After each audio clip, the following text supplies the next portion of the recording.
Let's talk about this a bit about vigilance, right? That's right.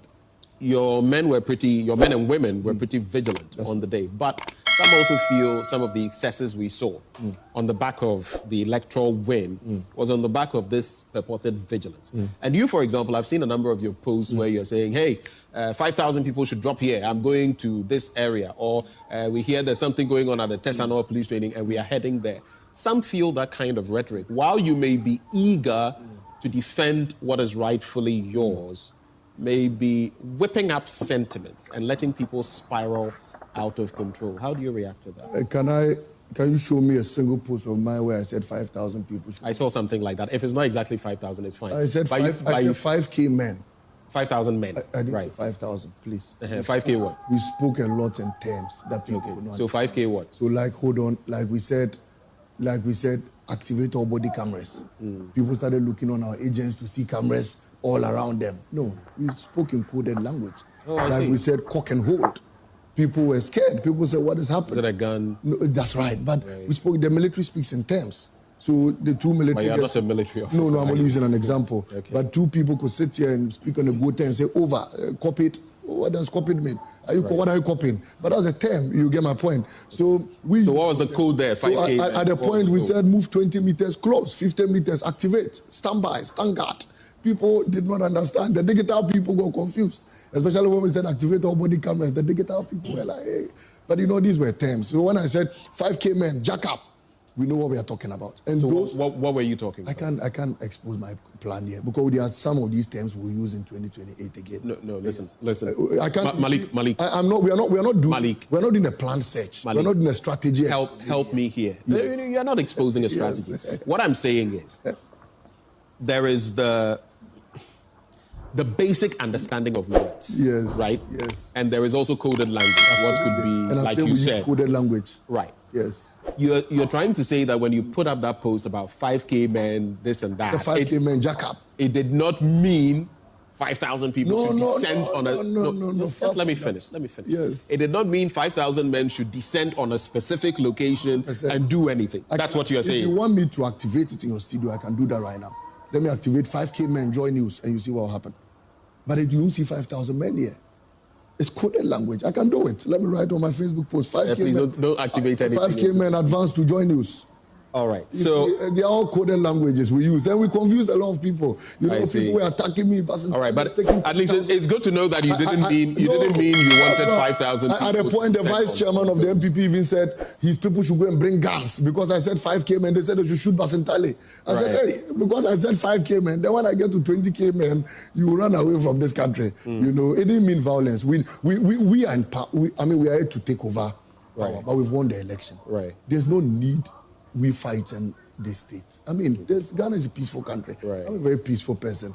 And I'm a young man. I want to grow and meet this country in safe hands. The only thing I did was to ensure that at this point where this country was in a crossroads, we needed a nation builder like John Dramani Mahama to take us out of the woods because we had to take two decisions. One, to crash the economy, and two, to reset the economy. Ghanaians chose to reset the economy. So all we've got to do is to get to work, to action, reset the economy and put the economy back on track. Thank you for those points. The economy. Resetting the economy, I'll get to that because, Nana Ohenento actually made mention of the fact that if the MPP had been retained, it could have meant disaster. It could have spelled disaster for the country. Terrible. I have spoken to you already about the incident of looting, a bit of it, but how much control have you brought that under? And I was really, saddened when you remember the OT region incident with the 3 priests.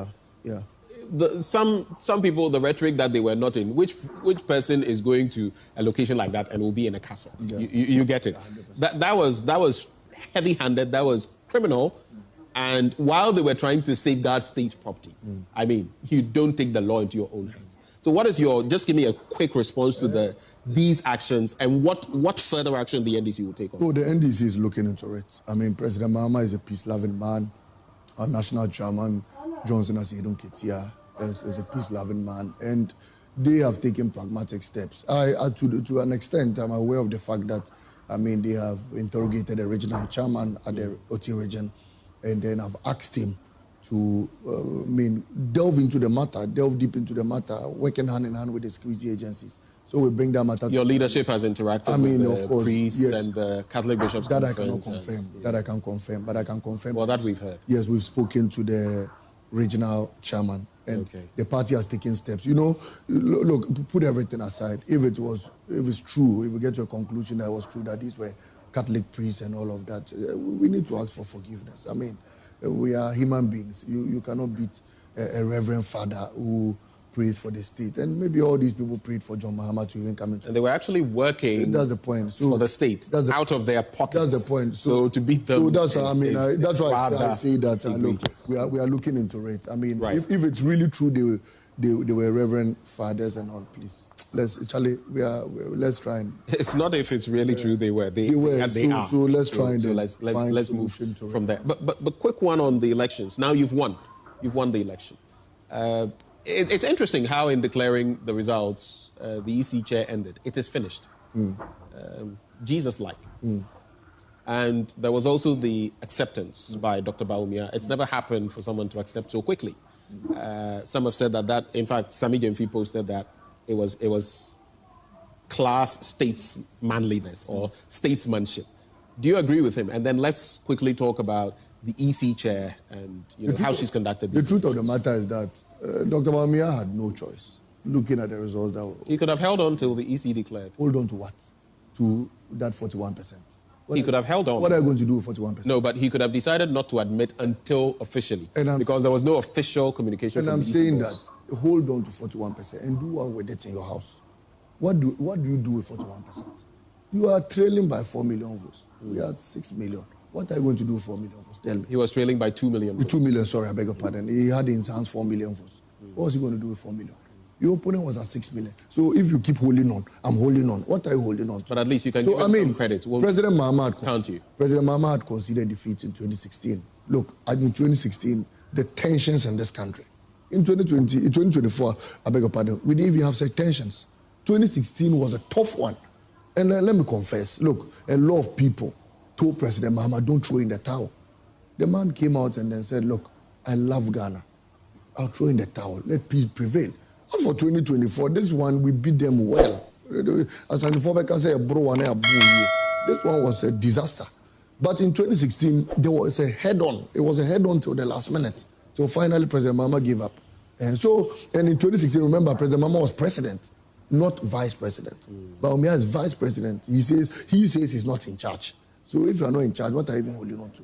So in the first place, there was no reason why he was going to hold on to results. And in this election, the results came in so fast, especially from our quotas. And 21 gun salutes to Dr. Omane Boama and the election team. They did absolutely well, fantastic. Because within 2-3 hours after the election, we started getting our results. And we knew we were in a comfortable lead. You understand? In fact, this one was a relaxing lead. So there was nothing Dr. Bawumia would have held on to. Maybe if he wanted to hold on to something, he would have held on to 41%, and that would have taken him nowhere.